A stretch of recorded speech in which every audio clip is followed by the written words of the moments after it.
नमस्कार, मी विशाल पाटील. न्यूज प्लॅनेटमध्ये आपल्या सगळ्यांचं स्वागत. अवघे 2 दिवस, फक्त 48 तास, पण या 48 तासांनी महाराष्ट्राचं जनजीवन अक्षरशः विस्कळीत करून टाकलं. जुलैच्या अगदी सुरुवातीलाच निसर्गानं असा रौद्रावतार धारण केला की मुंबईपासून कोकणपर्यंत, सह्याद्रीच्या घाट माथ्यापासून पश्चिम महाराष्ट्रापर्यंत सर्वत्र एकच चित्र दिसू लागलं. पाणी आणि पाणी आणि फक्त पाणी. कुठे रस्ते की नदी हे कळेनासं झालंय. कुठे घरांमध्ये पाणी शिरलंय, कुठे दरडी कोसळल्यात, तर कुठे हजारो नागरिक तासनतास वाहतुकीत अडकून पडलेले आहेत. मुंबई, ठाणे, रायगड, पालघर, पुणे, घाटमाथा, सातारा, कोल्हापूर, रत्नागिरी आणि सिंधुदुर्ग या जिल्ह्यांमध्ये अतिमुसळधार पावसानं प्रशासनालाही तारेवरची कसरत करावी लागली आहे. हवामान विभागानं अनेक भागांसाठी रेड अलर्ट जारी केलाय, तर राज्य आपत्ती व्यवस्थापन प्राधिकरणानं नागरिकांना अत्यावश्यक नसल्यास घराबाहेर न पडण्याचं आवाहन केलंय. मुंबईमध्ये तर अनेक ठिकाणी एकाच दिवसात 200 मिलीमीटरपेक्षा जास्तीचा पाऊस झाला, तर काही ठिकाणी त्याहूनही जास्त पावसाची नोंद आहे. अवघ्या काही दिवसात मुंबईनं जुलै महिन्याच्या सरासरी पावसाच्या जवळपास 80% इतका पाऊस अनुभवलाय.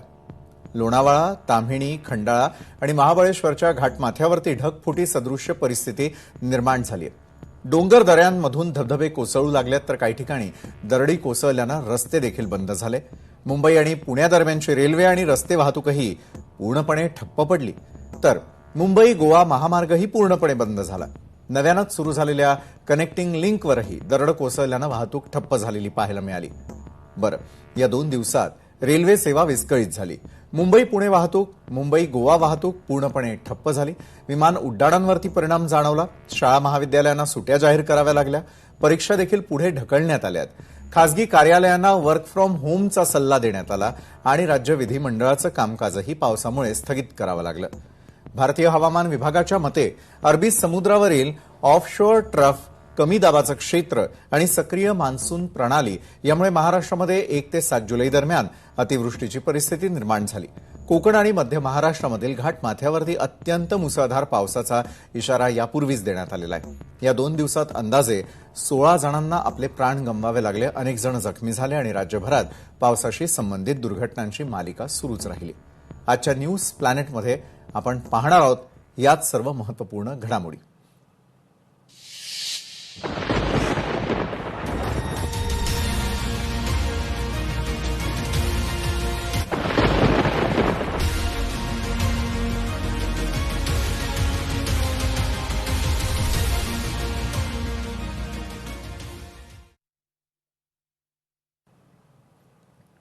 तर गेल्या 48 तासांमध्ये महाराष्ट्रात नेमकं काय घडलं, पुढल्या काळात काय घडणार आहे आणि सर्वाधिक फटका कोणत्या जिल्ह्यांना बसलेला आहे, सुरुवात करतो आहोत आपण आजच्या न्यूज प्लॅनेटला. आणि याविषयी अधिक बोलण्यासाठी आपल्यासोबत आहेत हवामान अभ्यासक पंजाबराव डक.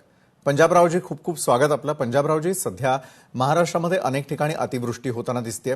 यामागचं मुख्य हवामानशास्त्रीय कारण काय सांगाल?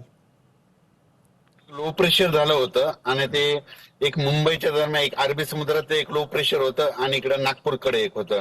तर त्याच्यामुळे दोन्हीमुळे काय होतं, नागपूरकडे तिकडे त्या कमी दाबामुळे पाऊस पडत होता आणि मुंबईकडे एक लो प्रेशर झालं होतं, त्याच्यामुळे एक पाऊस पडत होता.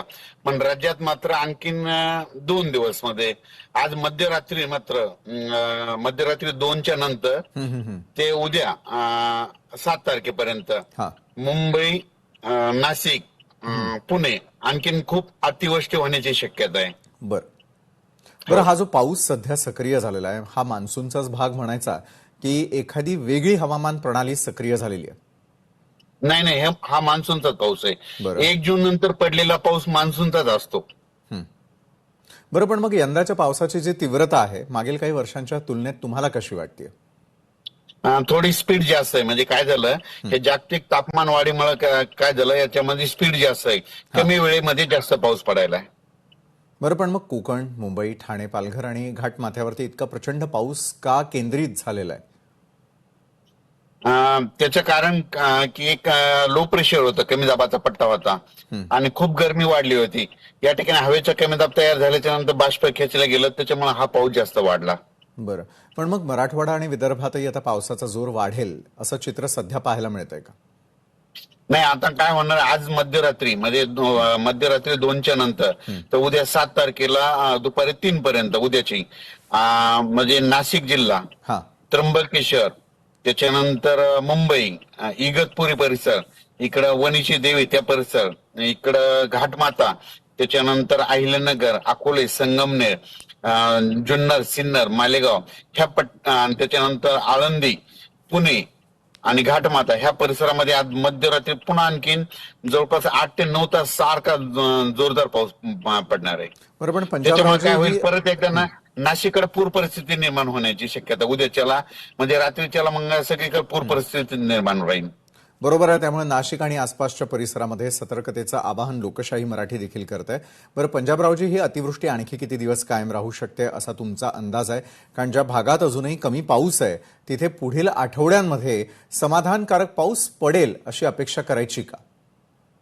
आता हा पाऊस आहे ना फक्त 7 जुलै आणि 8 जुलै 2 दिवस आहे. 9 जुलै पासून राज्यात पुन्हा सूर्यदर्शन घडणार आहे आणि राज्यात मग आता 2 दिवस हे मुंबई नाशिक वगळता मग उद्या आणि परवा 2 दिवस 7 आणि 8 तारखेला राज्यात विखुरलेल्या स्वरूपाचा पाऊस पडणार आहे, रिमझिम पडणार आहे. कुठं पेंडवालता पडन. जसा मुंबई पुण्याकडे तितका मता जोरदार पाऊस इकडं सोलापूर जिल्हा, सांगली जिल्हा, सातारा जिल्हा, इकडे मराठवाड्यात असा जोरदार पडणार नाही. बरोबर आहे. मात्र कमी दाबाचं क्षेत्र, ज्याचा तुम्ही मगाशी उल्लेख केलेला होता की लो प्रेशर एरिया आणि ऑफशोअर ट्रफ्टचा या पावसामध्ये किती वाटा आहे? आता हे लो प्रेशर काय होणार आहे, याचं चक्रीवादळात रूपांतर होऊन हे काय होईल, इकडे गुजरातकडे जाईल, गुजरातकडून मध्य प्रदेशकडे जाईल, मध्य प्रदेशकडून तिकडे जाऊन मग ते विरळून जाईल. मग ते गेल्याच्या नंतर काय होते, मग महाराष्ट्रामधलं सगळं बाष्प तिकडे खेचलं जाते. मग महाराष्ट्रामध्ये 9 जुलै पासून मग चांगले उघडीप भेटेल आणि सूर्यदर्शन घडेल. मग संपूर्ण मुंबईचा पावसाचा जोर ओसरेल, कोकणपट्टीचा ओसरेल, पुण्याकडला ओसरेल, नाशिकचा ओसरेल, सगळीकडचा ओसरेल. बरं, पण सध्याच्या घडीला शेतकऱ्यांनी पेरणी, खत व्यवस्थापन आणि पिकांची काळजी कशी घ्यावी या संदर्भात तुम्ही त्यांना काय मार्गदर्शन करू इच्छिता, काय सल्ला देऊ इच्छिता? आता ज्यांची पेरणी राहिली, जर ह्या 2 दिवसात जिकडे पाऊस पडला आणि जमिनीमध्ये चांगली ईदभर ओल झाली किंवा 80 मिलीमीटर पाऊस पडला तर त्यांनी पेरणी करायला पाहिजे. आणि ज्यांच्याकडे आता काही जणांचं सोयाबीन पेरलेलं आहे, मूग पेरलेलं आहे, सगळे कापूस लागवड केलेली, तर त्यांनी काय करायचं, 9 तारखेच्या नंतर उघाड भेटणार आहे चांगले 5-6 दिवस. मग त्या टाइम मध्ये त्यांना तण नियंत्रण करायचं, खुरपणी कोळपणी करून घ्यायला पाहिजे. कारण की ना जुलैच्या शेवटच्या आठवड्यात परत एकदा असंच परिस्थिती राहील पुन्हा. पण सततच्या या पावसामुळे कोणत्या पिकांना सर्वाधिक धोका निर्माण झालेला आहे? काय करू नये शेतकऱ्यांनी? आता ह्या पावसामुळे काय झालं की जे सोयाबीन पेरल्याच्या नंतर काय झालं, काही जणांचं सोयाबीन पाऊस पडल्याच्या नंतर 1 दिवस शांत झोप पाहिजे सोयाबीन पिकाच्या, समजा कोणतंही पीक पाऊस नाही यायला पाहिजे, पण हे पेरल्याच्या नंतर ते थापटले गेलं, त्याच्यामुळे ते शेतकऱ्याचं नुकसान झालं म्हणजे पाऊस पडल्यामुळं. बरं. आणि नाही, पण मग ज्या शेतकऱ्यांची पेरणी अजूनही बाकी आहे त्यांनी काय भूमिका घ्यायची आहे शेती संदर्भात? आता ज्यांची पेरणी बाकी ना त्यांनी जर आता ह्या 2 दिवसात पाऊस पडला आणि जमिनीमध्ये चांगला ओलावा झाला तर पेरणी करायला काही हरकत नाही. बरं, पण एका बाजूला पाण्याचा निचरा आणि रोगराई टाळण्यासाठी तुमचा सल्ला काय आहे? तर सगळ्यात महत्वाचं आता काय करायला पाहिजे, आता ही 9 जुलैपासून ज्यावेळेस सूर्यदर्शन होईल त्याच्यानंतर काय करायचं, तणनाशकाच्या फवारण्या करायच्या, डवरणी करायची, वखरणी करायची, कीटकनाशकाची फवारणी करायची. त्याच्यामुळे काय होतंय, पाऊस पडल्याच्या नंतर सगळ्या जीवजंतूचा जन्म होतो आणि त्यांचं अन्न काय तर हरित द्रव्य आहे. मग ते कशामध्ये असते, पानामध्ये असते. ते उठतात जीवजंतू आणि पानावर जाऊन बसतात आणि त्याचा रस ओढून घेतात.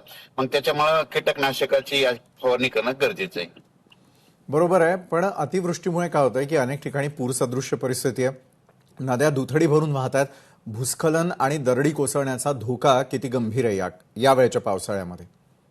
आता याच्यामध्ये काय होणार आहे, फक्त नाशिक, त्र्यंबकेश्वर, इकडे इगतपुरी परिसर, इकडे घाटमाता परिसर, तिकडच म्हणता हे खूप पाऊस पडेल.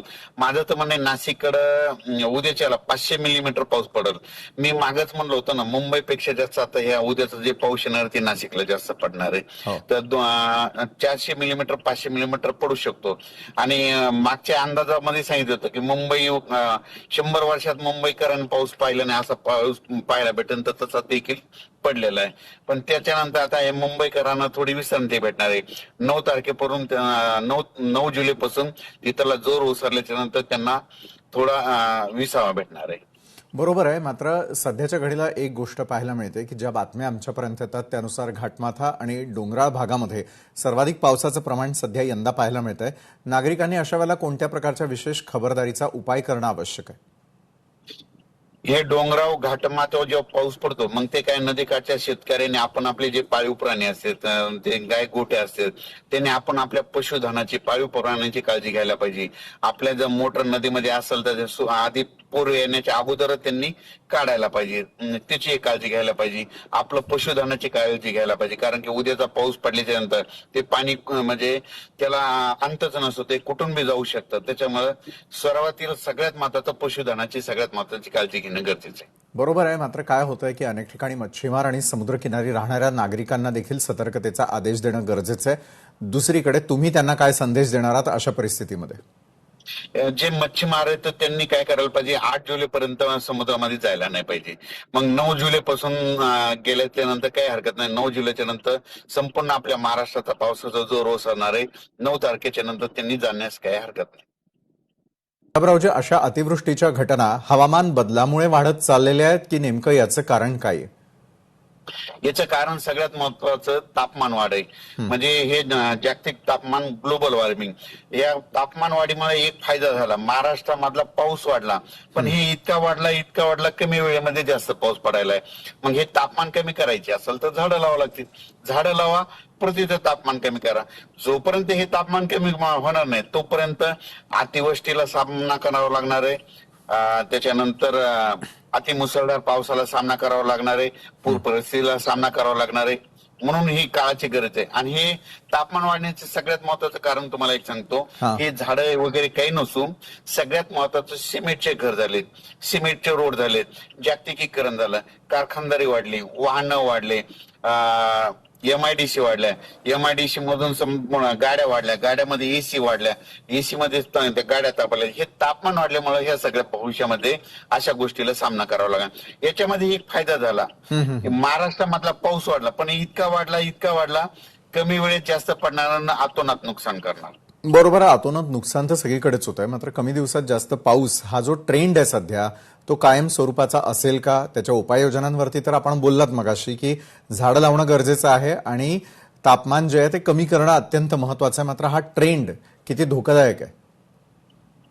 हा, खूप धोकादायक आहे ना. म्हणजे काय होणार भविष्यामध्ये ना, आतापर्यंत तुम्ही बघा, हे नाशिक जिल्ह्यामध्ये 500 मिलीमीटर कधीच पाऊस पडत नाही, पण ह्या 3 दिवसामध्ये जवळपास 500 मिलीमीटरची नोंद होईल. म्हणजे कमी वेळेमध्ये जास्त पाऊस पडायला. आता तुम्हाला सांगतो, आमचा परभणी जिल्हा आहे. आमच्या परभणी जिल्ह्याला दरवर्षी 650 ते 700 मिलीमीटर 4 महिन्यात पाऊस पडतो. ते पाऊस नाशिक जिल्ह्याला 2-2 दिवसातच पडायला आहे. म्हणजे कमी वेळेत जास्त पडल्यामुळे हे शेतकऱ्याचं अतोनात नुकसान होत आहे. बरोबर आहे. भविष्यामध्ये महाराष्ट्रात मात्र अशा अतिवृष्टीच्या घटना अधिक आणि वारंवार पाहायला मिळतील का? कारण पुढील आठवडाभरामध्ये महाराष्ट्रातील कोणत्या जिल्ह्यांना पावसाचा सर्वाधिक धोका आहे असं तुम्हाला वाटतं? आता 9 जुलै, आता हे 2 दिवस तर मात्र पुणे, आळंदी, घाटमाथा, कोल्हापूर पर्यंत. त्याच्यानंतर इकडं सिन्नर, जुन्नर, ओझर, त्याच्यानंतर इकडं त्र्यंबकेश्वर, नाशिक, मालेगाव, सटाणा, या परिसरामध्ये जरा जास्त पाऊस पडणार आहे. त्यांना जरा उद्याचा पाऊस, आज मध्यरात्रीचा जे पाऊस आहे, मग त्यांनी आतापर्यंत कधी पाहिलं नाही असा पाहायला भेटणार आहे त्यांना. बरोबर आहे. मात्र पंजाबरावजी, जुलै महिन्याच्या उर्वरित काळामध्ये पावसाचं स्वरूप कशा स्वरूपाचं असेल? कारण यंदाचा पावसाळा सुरू होण्याआधीच अल निनो संदर्भात देखील इशारा देण्यात आलेला होता. मात्र अचानक आलेल्या पावसानं धरणांना किंवा पाणी साठा वाचवण्यामध्ये आपल्याला बऱ्यापैकी यश येत आहे असं म्हणायला हरकत नाही. मात्र जुलै महिन्याच्या उर्वरित काळातल्या पावसाचं स्वरूप कसं असेल?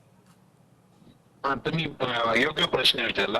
अल निनो बद्दल सांगतो, तर अल निनो वगैरे काही नसतं. तुम्हाला सांगतो, महाराष्ट्राला 2 समुद्र आहेत, एक अरबी समुद्र आणि एक बंगालच्या खाडीचा समुद्र.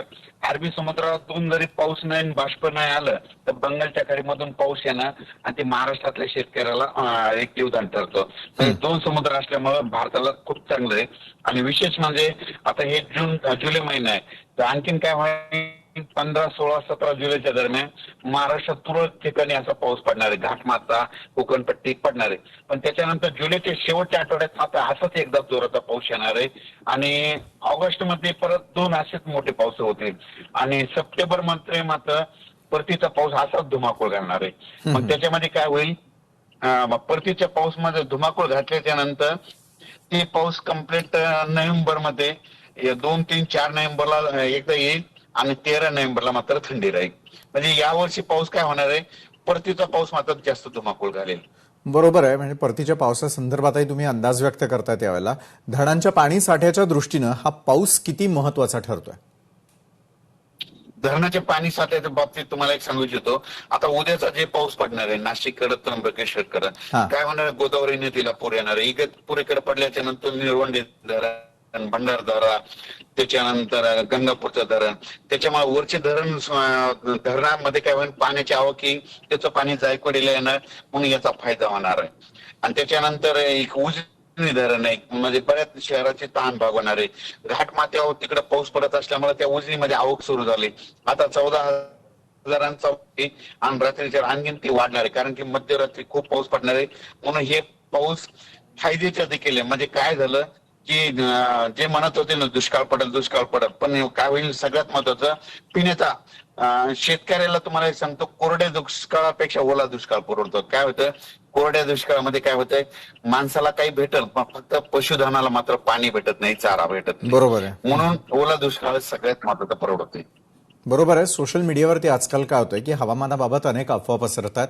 नागरिक जे आहेत त्यांनी कोणत्या माहितीवरती सर्वाधिक विश्वास ठेवावा या संदर्भातलं काय आवाहन आहे तुमचं?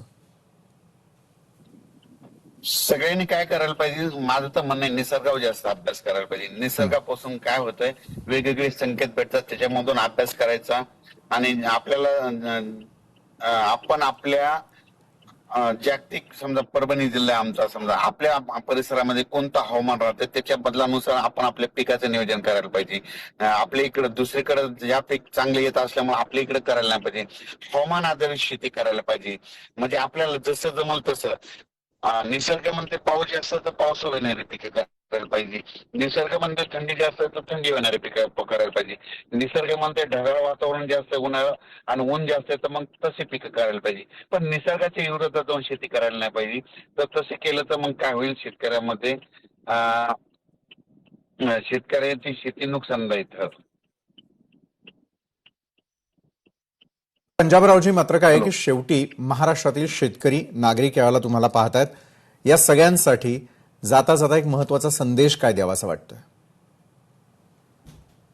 शेतकऱ्याला एक सांगू इच्छितो की आज 6 जुलै, आज 6 जुलैला मध्यरात्री म्हणजे 7 जुलै लागताना म्हणजे 2 वाजल्यापासून ते 7 जुलै ते 4 वाजेपर्यंत काय होणार आहे, पुणे जिल्हा, आळंदी, इकडं नाशिक जिल्हा, मुंबई, त्र्यंबकेश्वर त्या पट्ट्यामध्ये काय होणार आहे, चांगल्या स्वरूपाचा पाऊस पडणार. आपण आपली स्वतःची काळजी घ्यायची, पशुधनाची काळजी घ्यायची आणि त्याच्यानंतर मग 8 जुलैच्या नंतर थोडं वातावरणामध्ये पावसाचा जोर ओसरेल.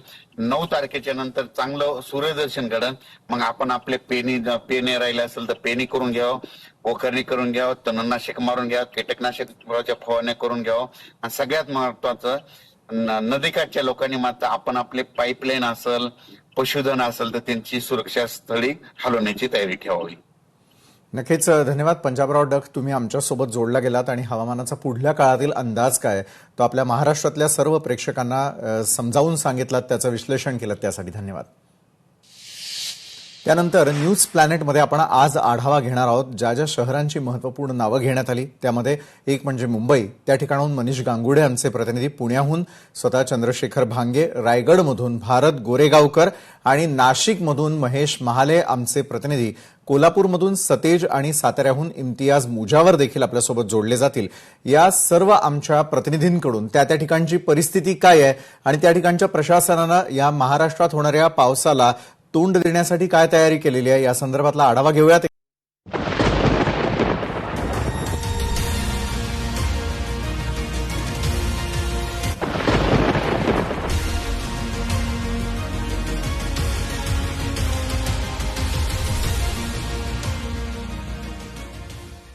संपूर्ण महाराष्ट्राला पावसाचे अपडेट देण्यासाठी न्यूज प्लॅनेटच्या माध्यमातून आमचे सर्व प्रतिनिधी आपल्यासोबत यावेळेला जोडले गेलेले आहेत. पुण्याहून चंद्रशेखर भांगे आहेत, रायगडमधून भारत गोरेगावकर आपल्यासोबत आहेत आणि थेट साताऱ्याहून आपल्याबरोबर इम्तियाज मुजावर देखील जोडले गेलेले आहेत. तिघांकडून आपण पावसाचे अपडेट खरं तर घेणार आहोत. घाटमाथ्यावरती सध्याची असलेली परिस्थिती, इम्तियाज, मला तुमच्याकडून जाणून घ्यायचं आहे काय परिस्थिती आहे, कारण तुमच्या इथं सर्वाधिक पाऊस होताना पाहायला मिळत असतो.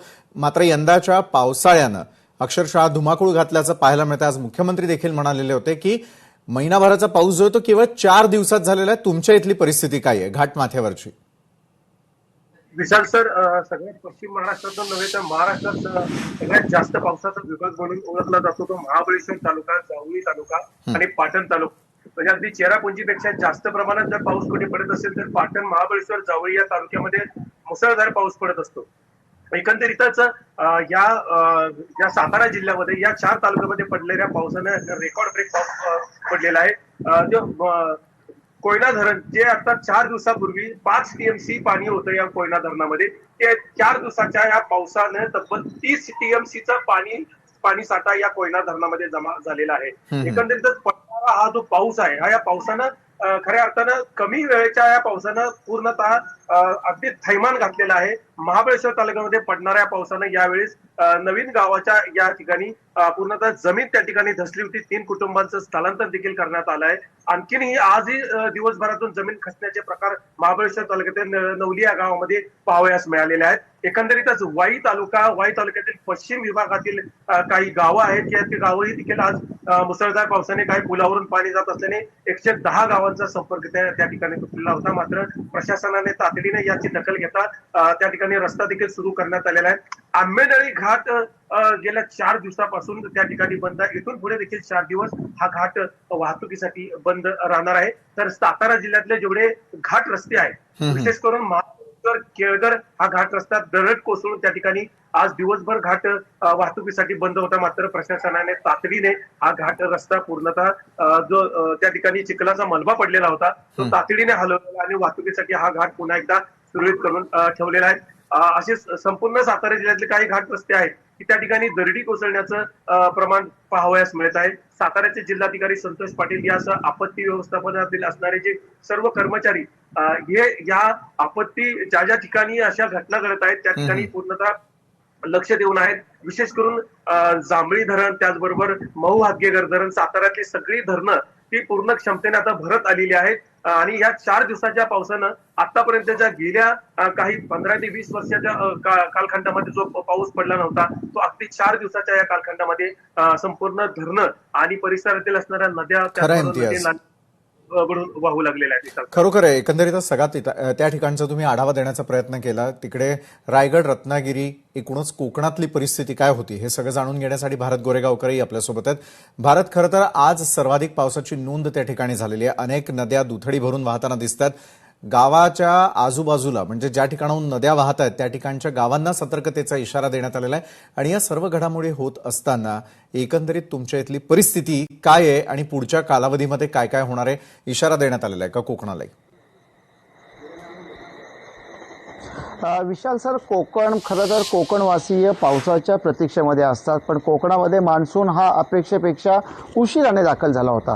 कोकणाचा आपण जर विचार केला शेती कृषी क्षेत्राच्या दृष्टिकोनातून तर भाताची लागवड ही कोकणामध्ये जास्त होते आणि अर्थातच ती पावसाच्या शेतीवरती अवलंबून असते. त्यामुळे साधारणतः जूनच्या पहिल्या आठवड्यात किंवा फार तर उशिरा दुसऱ्या आठवड्यातला मान्सून हा अपेक्षित असतो कोकणवासियांना. मात्र यंदा मान्सून खूप उशीर आला आणि आला तो इतक्या ताकदीने आलाय की आता संपूर्ण कोकण आहे म्हणजे शेत जमीन तर भिजलेली आहे, ओलावा तर झालेला आहे, पण आता असं कोकणातलं रायगड असेल, रत्नागिरी असेल, सिंधुदुर्ग असेल, एक नदी, एक तलाव, एक विहीर, एक नाला, एक धरण बंधारा असा नाही आहे की तो ओव्हरफ्लो झालेला नाही आहे. मागच्या 5 दिवसांमध्ये ज्या सरासरीने पाऊस होतोय त्या पावसाची जर सरासरी मोजली तर ती आतापर्यंतची रेकॉर्ड ब्रेकच सरासरी असं म्हणावं लागेल. कारण 5 दिवसात विक्रमी पाऊस या ठिकाणी पडला आणि त्याच्यामुळे काय झालं, सलगच्या 3 दिवसाच्या पावसाने मात्र जनजीवन आहे ते विस्कळीत झालं.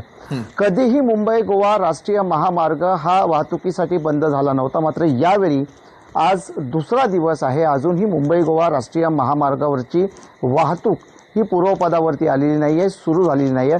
अनेक ठिकाणी अडथळे आहेत. काही ठिकाणी दरड कोसळून अडथळे निर्माण झालेत, ते समजू शकतो. तिथे यंत्र लावून ती वाहतूक पूर्ववत प्रशासनाला करताना येऊ शकते. परंतु पाण्याचा जोर इतका आहे की तो महामार्गावरती जवळपास 2 ते 2.5 फुटापर्यंत आलेला आहे आणि त्यामुळे त्यातनं वाहनं बाहेर काढणे अशक्य असल्यामुळे मुंबई गोवा राष्ट्रीय महामार्ग पूर्णपणे वाहतुकीसाठी बंद आहे. नद्यांचा जर विचार केला आपण तर ज्या नद्यांनी अक्षरशः तळ गाठलेला होता जून महिन्यामध्ये पण, तर या 5 दिवसांमध्ये त्या नद्यांनी अक्षरशः धोक्याची पातळी ओलांडलेली आहे. काही नद्या ह्या इशारा पातळीवरती आहेत. म्हणजे त्यामध्ये रायगडमधल्या जर नद्या आपण म्हटलं तर आंबा नदीनी सर्वात अधिक धोक्याची पातळी ओलांडली होती. त्यानंतर कुंडलिका नदी जी रोहातून जाते तिने धोक्याची पातळी ओलांडली होती. त्यानंतर कालपासून सावित्री नदी जी महाडला पुराचा दणका नेहमी देत असते तिने धोक्याची पातळी ओलांडलेली आहे. पाताळगंगा जी खालापूरमधनं जाते तिने धोक्याची पातळी ओलांडलेली आहे.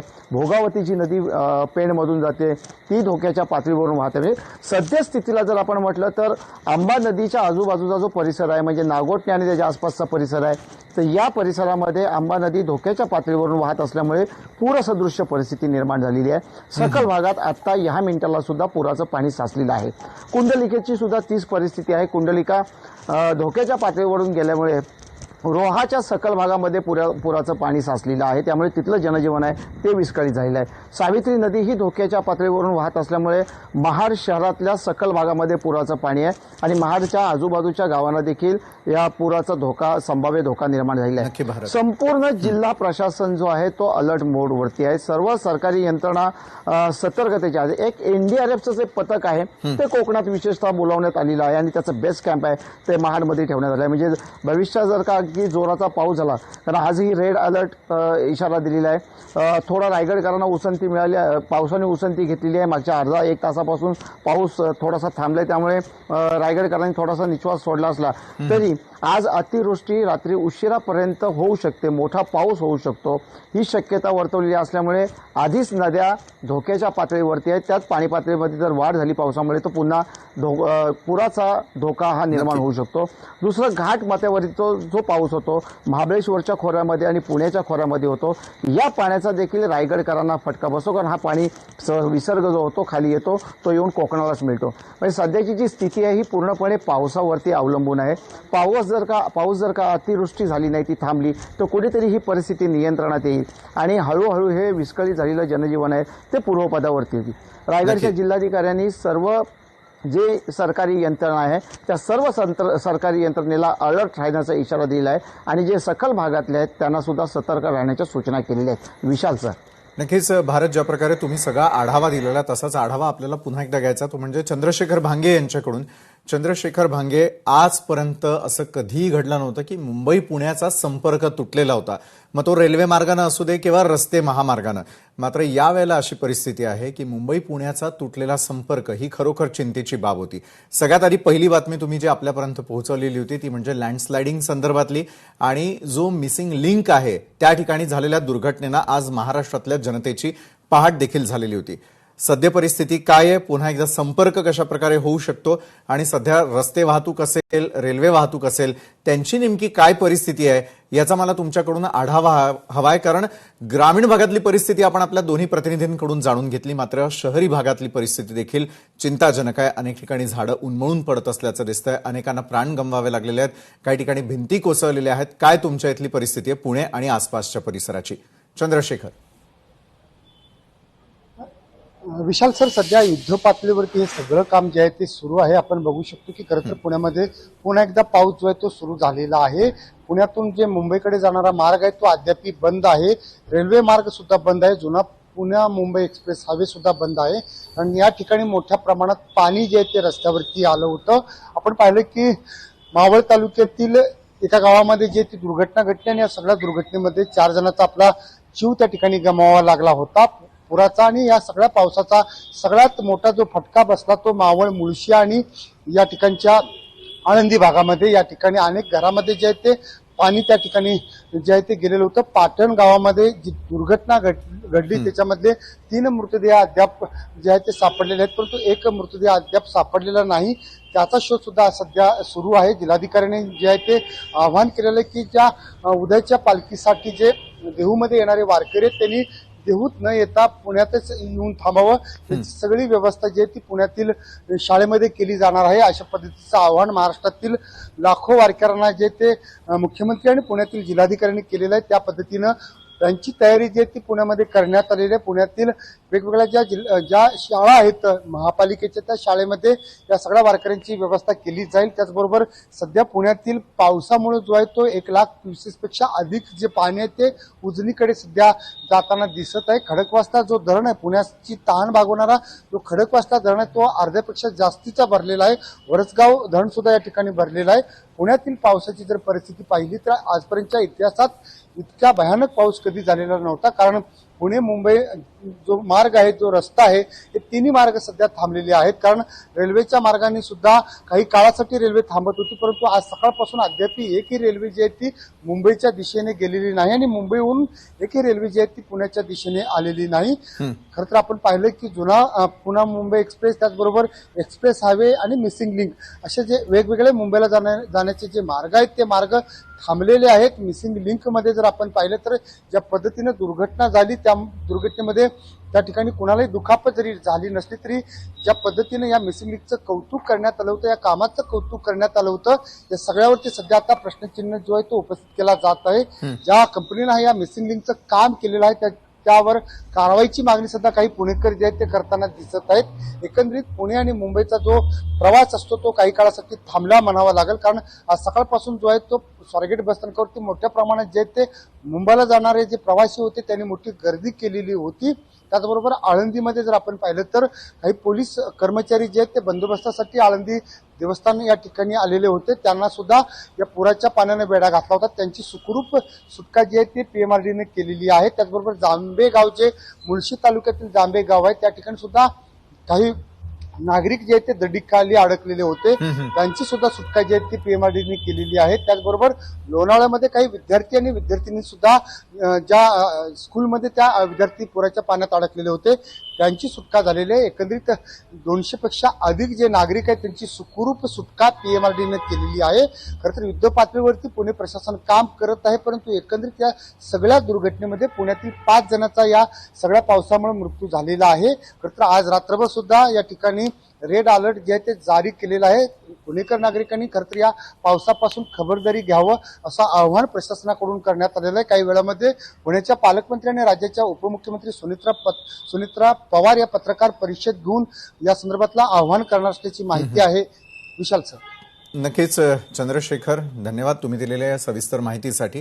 आजची रात्र वैऱ्याची असेल, कारण रात्री 1 वाजेपासून उद्याच्या सकाळी 10 वाजेपर्यंत आणि त्यानंतर दुपारी 3 वाजेपर्यंतचा अलर्ट देण्यात आलेला आहे. इम्तियाज धन्यवाद, भारत धन्यवाद. आपण आपापल्या परिस्थितीवरती लक्ष ठेवून महाराष्ट्रामध्ये काय घडतंय आमच्या प्रेक्षकांपर्यंत पोहोचवताय. तुम्ही स्वतःची देखील काळजी घेत या संदर्भातलं वृत्तांकन करा. धन्यवाद तुम्ही दिलेल्या सविस्तर माहितीसाठी. त्यानंतर वळूयात आपण कोल्हापूरकडे, कारण कोल्हापूरहून सतेज औंधकर आमचे प्रतिनिधी यावेळेला आपल्यासोबत जोडले गेलेले आहेत. सतेज, काय एकंदरीत तुमच्या इथली परिस्थिती आहे? पावसाची परिस्थिती असताना दुसरीकडे देण्यात आलेला अलर्ट आणि धरणांमधील पाण्याची परिस्थिती किती आहे, की किती वॉटर कॅच करण्यामध्ये यश आलेलं आहे, आणि जेणेकरून पुढच्या काळामध्ये हा पाऊस तर महत्वाचा आहे, त्याचं अडवलेलं पाणी देखील महत्वाचं आहे, आणि शेतीचा पट्टा म्हणून तुमचा सगळा पट्टा जो तो ओळखला जातो. काय महाराष्ट्रातल्या तुमच्या भागातली परिस्थिती आहे सतेज? सर, खरं तर जून महिना यंदा कोरडा गेला आणि त्यामुळं शेतकऱ्यांना पावसाची प्रतीक्षा होती. कोल्हापूरला आपल्याला माहिती आहे की 1 दिवसाआड देखील पाणी पुरवठा होता. त्यामुळं शेतकरी असेल, सामान्य नागरिक असेल, त्याला पाऊस अक्षरशः पाहिजे होता.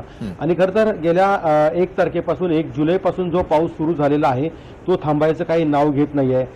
ऑरेंज अलर्ट त्या दिवसापासून आज अखेर ऑरेंज अलर्ट आहे आणि कोल्हापूर शहरात काही प्रमाणात पावसाची उघडीप असली तरी ग्रामीण भागात खूप मोठ्या प्रमाणावरती पाऊस पडतोय. त्यामुळे शेतकरी वर्ग सुखावल्याचं पाहायला मिळते. अनेकांनी लावणीचा जो कार्यक्रम होता तो घेतलेला आहे आणि लावण त्या ठिकाणी केलेली आहे. भात पीक असेल, ऊस पीक असेल, याला पाणी खूप मोठ्या प्रमाणावरती लागतं. त्यासोबत आंतरपिकं देखील घेतली जातात आणि या सगळ्याला जे पाणी लागतं ते लावणीला खरं तर हे पाणी लागत असतं आणि त्यामुळेच आता शेतकरी वर्ग एकीकडे सुखावलेला आहे. मात्र आता धरणांच्या मध्ये जो पाणीसाठा नव्हता तो मात्र आता मोठ्या प्रमाणावरती आवक जी आहे धरण पाणीसाठ्यामध्ये ती देखील झालेली आहे. कारण पश्चिम घाट माथ्यावरती जो अतिमुसळधार असा पाऊस कोसळतोय त्यामध्ये राधानगरी असेल, इकडे चंदगड असेल, इकडे गगनबावडा असेल, अशा या सगळ्या आजरा तालुका आहेत. या तालुक्यांचा जो पश्चिम घाटमाथा आहे, सह्याद्रीचं जे खोरं आहे, यामध्ये खूप मोठ्या प्रमाणावरती सर पाऊस कोसळतो आणि त्याचा परिणाम जो आहे तो धरण पाणलोट क्षेत्रामध्ये पाणी जे आहे ते साचायला सुरुवात झालेली आहे. अगदी 8 दिवसापूर्वी राधानगरी धरण जे 17% होतं ते आज 42% सर येऊन पोहोचलेलं आहे. त्यामुळे किती मोठ्या प्रमाणावरती पाण्याची आवक होते याची माहिती जी आहे ती आपण सगळ्या महाराष्ट्रातल्या तमाम लोकशाही मराठीच्या प्रेक्षकांना देतोय. दुसरीकडे जे अलमट्टी धरण आहे ते अलमट्टी धरण अद्याप देखील कोरडं आहे. त्यामुळे मोठ्या प्रमाणावरती जो कोल्हापुरात पाऊस पडतोय, विशेषतः फ्री कॅचमेंट एरियामध्ये जो पाऊस पडतोय त्याचा जो परिणाम आहे तो ह्या नद्यांच्या द्वारे होतोय. त्यामुळे पंचगंगा असेल, भोगावती असेल, तुळशी असेल, दूधगंगा असेल, वेदगंगा असेल, या सगळ्याच नद्या आता पात्राबाहेर आल्याचं आपल्याला पाहायला मिळतंय.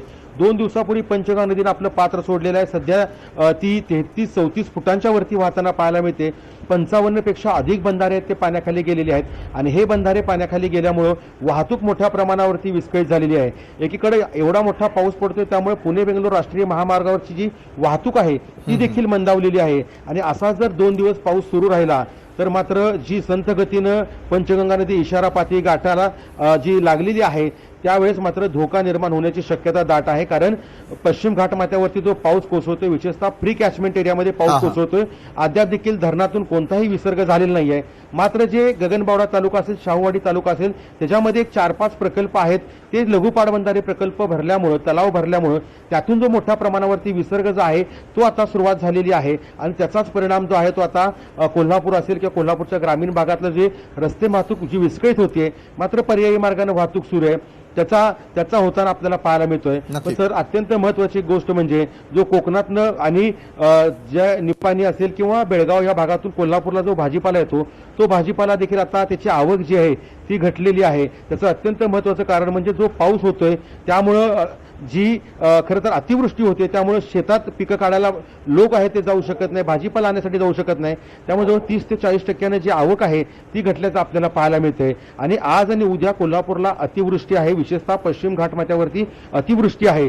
त्या पार्श्वभूमीवर जी आज मुख्यमंत्र्यांनी जी बैठक घेतली त्यामध्ये कोल्हापूरचे जिल्हाधिकारी देखील आणि जे आपत्ती व्यवस्थापनाचे अधिकारी देखील सहभागी झालेले होते. त्या पार्श्वभूमीवरती सगळी खबरदारी घेण्याचं देखील त्यामध्ये नियोजन करण्यात आलेलं आहे. कोल्हापूर असेल, शिरोळ असेल या भागामध्ये एनडीआरएफची एक टीम देखील सर तैनात करण्यात आलेली आहे. कोणतीही आपत्ती निर्माण झाल्यास त्याला तात्काळ रिस्पॉन्स कसा देता येईल आणि कमीत कमी वेळेमध्ये जीवितहानी कशी टाळता येईल या सगळ्याचा विचार करून आता आपत्ती व्यवस्थापन अधिकारी असतील किंवा 24 तास जो कक्ष तयार करण्यात आला आहे त्या पार्श्वभूमीवरती संपूर्ण जिल्हा प्रशासन सर सतर्क झाल्याचं आपल्याला पाहायला मिळतंय. नक्कीच सतेज, जसं तुम्ही सगळा हा आढावा दिलेला आहे की तुमच्या भागातली परिस्थिती काय सांगते, तसंच मुंबई आणि नाशिककडे विशेष करून सगळ्यांचं लक्ष लागून आहे. मुंबईतली माहिती देण्यासाठी मनीष गांगुडे आपले प्रतिनिधी आपल्या सोबत आहेत आणि नाशिकहून महेश महाले देखील जोडले गेलेले आहेत. सगळ्यात आधी महेश, तुमच्यापासून सुरुवात करेल. आजची रात्र खरं तर वैऱ्याची आहे नाशिक आणि त्र्यंबकेश्वर परिसरासाठी, कारण त्या ठिकाणी सर्वाधिक पाऊस आणि ढगफुटी सदृश्य परिस्थिती निर्माण होण्यासंदर्भातला मोठा इशारा देण्यात आलेला आहे. हा इशारा गांभीर्यानं तर आपण सगळेजण घेणार आहोतच. काय आवाहन करणार आहात नाशिककरांना, काय तुमच्याकडे माहिती आहे त्र्यंबकेश्वरमध्ये येणाऱ्या नागरिकांसाठी, आणि त्याचबरोबर जिल्हा प्रशासनानं काय तयारी करून ठेवलेली आहे येत्या काही तासातल्या परिस्थितीला हाताळण्यासाठी? महेश. विशाल सर, अगदी खरं आपण जसं सांगितलं, खरं तर रात्र वैऱ्याची आहे. मुसळधार नाही तर कोसळधार पावसाचा इशारा हवामान विभागाने दिलेला आहे. मुख्यमंत्री देवेंद्र फडणवीस यांनी देखील नाशिकच्या त्र्यंबकेश्वरमध्ये एकाच दिवसात खरं तर 300 मिलीमीटर पावसाचा अंदाज जो आहे तो वर्तवण्यात आलेला आहे. आणि या सगळ्या पार्श्वभूमीवर जिल्हा प्रशासन जे आहे ते सतर्क झालेले आहे. वेगवेगळ्या टीम तैनात करण्यात आलेला आहे. SRDF असेल, NDRF असेल, असे पथके जे आहे तैनात करण्यात आलेले आहेत. तर आपत्कालीन कक्षाकडनं हेल्पलाईन देखील जारी करण्यात आलेली आहे. तर विशेषतः नागरिकांनी काळजी घेण्यासाठी खरं तर उद्याचा दिवस त्यांनी घरातच राहावं अशा प्रामुख्याने सूचना ज्या आहेत त्या जिल्हा प्रशासनाकडनं देण्यात आलेल्या आहेत. तर खबरदारीचा उपाय म्हणून नाशिक जिल्ह्यातील सर्वच्या सर्व शाळांना उद्या सुट्टी जाहीर करण्यात आलेली. यामध्ये महापालिकेच्या शाळा असतील, जिल्हा परिषदेच्या असतील आणि खासगी शाळा असतील, या सर्व शाळांना उद्या सुट्टी देण्यात आलेली आहे. तर खासगी आस्थापनांसंदर्भात देखील ज्यांना वर्क फ्रॉम होम शक्य आहे त्यांनी वर्क फ्रॉम होमच करावं अशा देखील सूचना ज्या आहेत त्या जिल्हाधिकाऱ्यांनी दिलेल्या आहे. एकूणच पावसाचा जो इशारा आहे तो नाशिकचा जर बघितलं तर नाशिकच्या ग्रामीण भागातील त्र्यंबकेश्वर असेल, दिंडोरी असेल, इगतपुरी असेल, पेठ असेल आणि नाशिक तालुका या भागांमध्ये पावसाचा अतिमुसळधार पावसाचा इशारा जो आहे तो देण्यात आलेला आहे. रेड अलर्ट जो आहे तो जारी करण्यात आलेला आहे. त्यामुळे एकूणच परिस्थिती नियंत्रणात राहावी यासाठी जिल्हाधिकारी स्वतः लक्ष घालणार आहे. तर मंत्री गिरीश महाजन हे देखील नाशिकच्या दिशेने निघालेले आहे. उद्या कुठलाही अनुचित प्रसंग येऊ नये यासाठी हे सर्व टीम जी आहे ती तैनात करण्यात आलेले. पोलीस अधीक्षक DS स्वामी यांनी देखील पोलिसांचं एक पथक तैनात केलेलं आहे. हेल्पलाईन क्रमांक जो आहे तो नागरिकांना कधीही कुठलीही अडचण आली तर 112 नंबरवर संपर्क करण्याचं आवाहन जे आहे ते करण्यात आले. तर त्र्यंबकेश्वर आणि इगतपुरीमधील जे शेतकरी आहे त्यांना खरं तर जिल्हा प्रशासनाने शेतात न जाण्याच्या सूचना दिलेल्या आहे. कारण पावसाचा जो मारा आहे तो जास्त प्रमाणात असणार आहे आणि यामध्ये विशेषतः जर बघितलं तर आज रात्री 1 वाजेपासून तर सकाळी 10 वाजेपर्यंत हा अतिमुसळधार पावसाचा इशारा दिलेला आहे.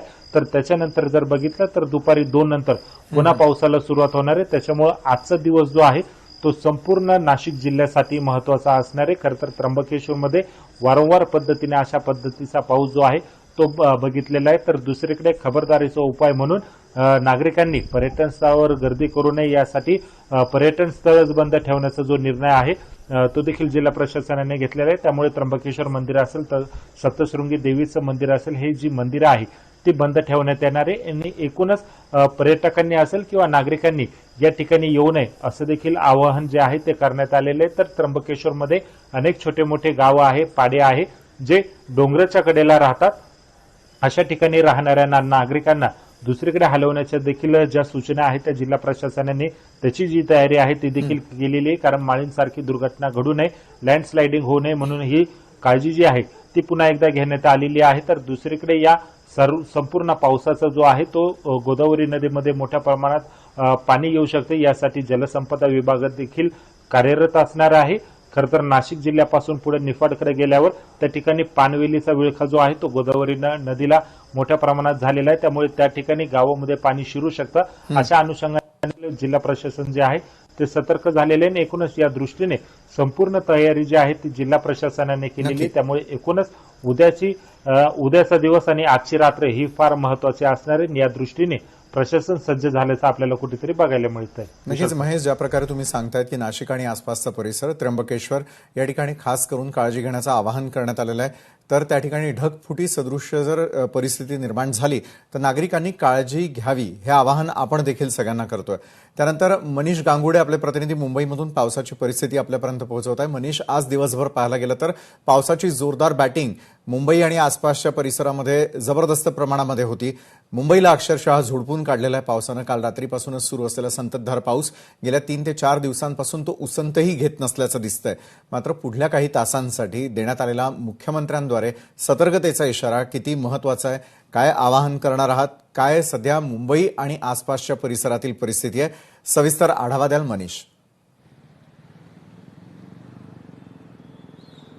नक्कीच विशाल सर, आपण जर बघितलं तर मागील 1 तारखेपासून ते 7 तारखेपर्यंत हवामान विभागाने ज्या पद्धतीने मुंबई आणि आजूबाजूच्या परिसराला ज्या पद्धतीने अतिवृष्टीचा इशारा दिला होता तो आता 6 तारखेपर्यंत तसाच चालू आहे. पण मात्र उद्याचा दिवस देखील महत्त्वाचा आहे. कारण आज मुख्यमंत्र्यांनी मंत्रालयाच्या आपत्कालीन विभागामध्ये ज्यावेळेस भेट घेतली त्यांनी या संपूर्ण परिस्थितीचा आढावा घेतला. त्यावेळेस त्यांनी सांगितलं की दुपारनंतर ही परिस्थिती अधिक बिकट होऊ शकते. वारे जे आहेत ते जवळपास 80 ते 90च्या स्पीडने धावत आहेत आणि त्यामुळेच जो अतिप्रसंग जो आहे तो होऊ शकतो आणि त्यामुळेच या संपूर्ण परिसरामध्ये मोठ्या प्रमाणात अतिवृष्टी देखील होण्याची शक्यता आहे.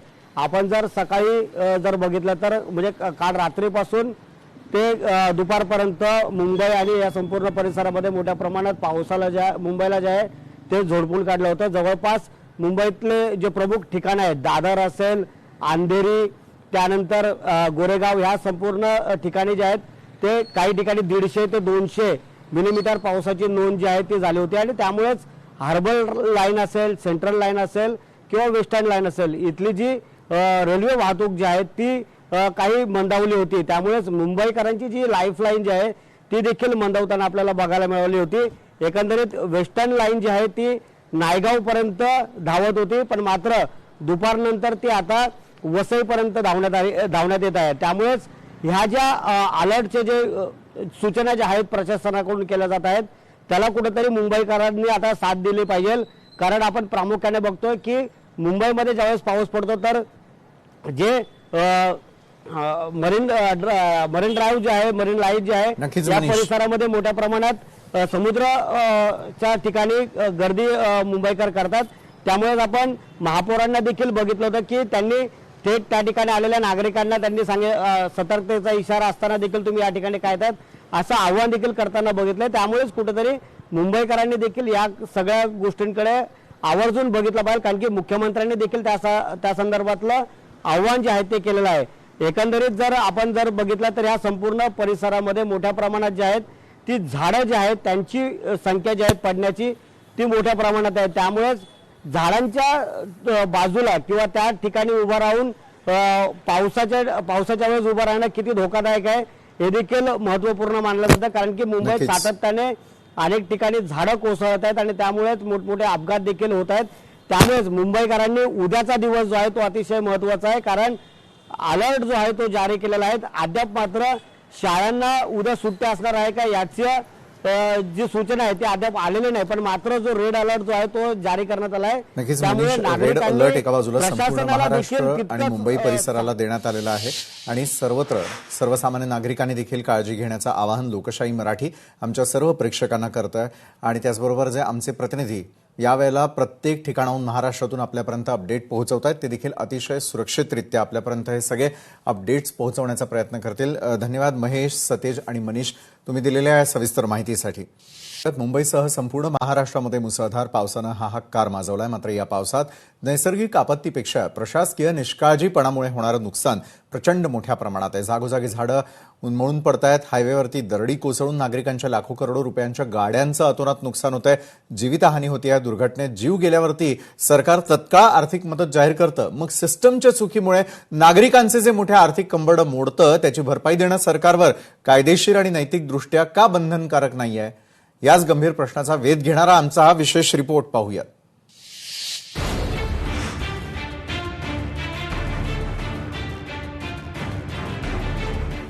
टॅक्स जनतेचा, मग सुरक्षेची जबाबदारी कोणाची? पालिकेचा ढिसाळ कारभार, कोट्यावधींचे नुकसान. मुंबईत पहिल्याच पावसात अनेक ठिकाणी महाकाय झाडे आणि फांद्या कोसळल्या. यामध्ये रस्त्याकडेला पार्क केलेल्या गाड्यांचे अक्षरशः चक्काचूर झाले. महापालिका दरवर्षी मान्सून पूर्वी झाडे छाटल्याचा दावा करते आणि त्यासाठी कोट्यावधींचे कंत्राटही दिले जाते. मग तरीही दरवर्षी गाड्यांवरच झाडे का कोसळतात? हा थेट प्रशासनाचा ढिसाळ कारभार आहे आणि या सरकारी चुकीमुळे सर्वसामान्यांना लाखो रुपयांचा फटका बसतोय. केवळ शहरातच नाही तर मुंबई पुणे एक्सप्रेसवेच्या मिसिंग लिंकवर सुद्धा धावत्या गाडीवर मोठा दगड कोसळल्याची घटना ताजी आहे. नागरिक प्रामाणिकपणे टोल टॅक्स आणि रोड टॅक्स भरतात, त्यामुळे रस्त्यावरून सुरक्षित प्रवास देणे ही सरकारची कायदेशीर जबाबदारी आहे. जर प्रशासनाच्या निष्काळजीपणामुळे मालमत्तेचं नुकसान होत असेल तर त्याची भरपाई देणे सरकारवर बंधनकारक असायला हवे. त्या नुकसानग्रस्तांचा संताप आता अनावर झालाय. निसर्गाच्या नावाखाली प्रशासन आपली जबाबदारी कशी झटकू शकतं असा थेट सवाल आता सामान्य जनता विचारत आहे. आम्ही गाडीत होतो, आमच्या पूर्ण फॅमिली आम्ही चाललो होतो. वरनं पहिले एक झाड पडलं, त्यानंतर पण आम्ही बघेपर्यंत दुसरं झाड बी पडलं. सरकार काय करते? सरकार झोपली फक्त. बीएमसीला सांगून बीएमसी का दुर्लक्ष करत आहे. आता चेंबूरला बी 11 नंबर रोडला अपघात झाला, वापस इथे झाला. इथं बघता बघता एक बाईकवाला वाचला. तुम्ही पाचगणीकडून वाईकडे जात असताना अचानकपणे आंबेडकर गार्डन समोरचं एक झाड हवेच्या दबावामुळे पडायला लागलं. तर मी गाडी थांबवली आणि पाठीमागे गाडी रिव्हर्स केली. त्याच्या बाजूचं झाड सुद्धा अचानकपणे ते झाड पडलं आणि माझ्या गाडीचं नुकसान झालं. माझी एक विनंती आहे की याच्या नुकसान भरपाई मला मिळावी, कारण गाडीचे खूप नुकसान झालेलं आहे. मालमत्ता नुकसानीसाठी स्वतंत्र सरकारची क्लेम पॉलिसी हवी. सिस्टीमच्या निष्काळजीपणाविरोधात नागरिकांनी आवाज उठवणे आवश्यक. कायदेशीर बडगा उगारल्याशिवाय यंत्रणा सुधारणार नाही. नेहमीप्रमाणे नागरिक याला निसर्गाचा कोप समजून गप्प बसतात आणि स्वतःच्या खिशातून किंवा इन्शुरन्सच्या भरोशावर गाडी दुरुस्त करतात. पण जोपर्यंत नागरिक स्वतःहून पुढे येत नाहीत आणि प्रशासकीय निष्काळजीपणाविरोधात आवाज उठवत नाहीत तोपर्यंत सरकारला जाग येणार नाही. जर जीव गेल्यावर आर्थिक मदत मिळू शकते तर सिस्टीमच्या चुकीमुळे झालेल्या आर्थिक नुकसानाची भरपाई मिळणे हा सुद्धा नागरिकांचा हक्क आहे. यासाठी आता सरकारने नियमावली तयार करणे आणि नागरिकांनी आपला हक्क मागणे गरजेचे आहे. ब्युरो रिपोर्ट, लोकशाही मराठी, मुंबई.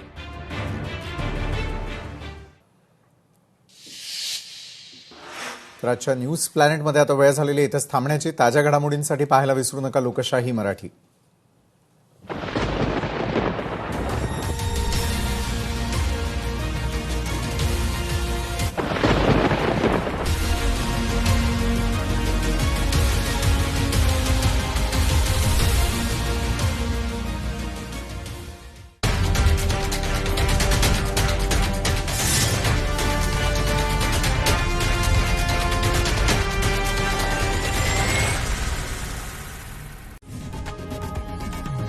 लोकशाही मराठी ऐका, पहा, जागरूक रहा.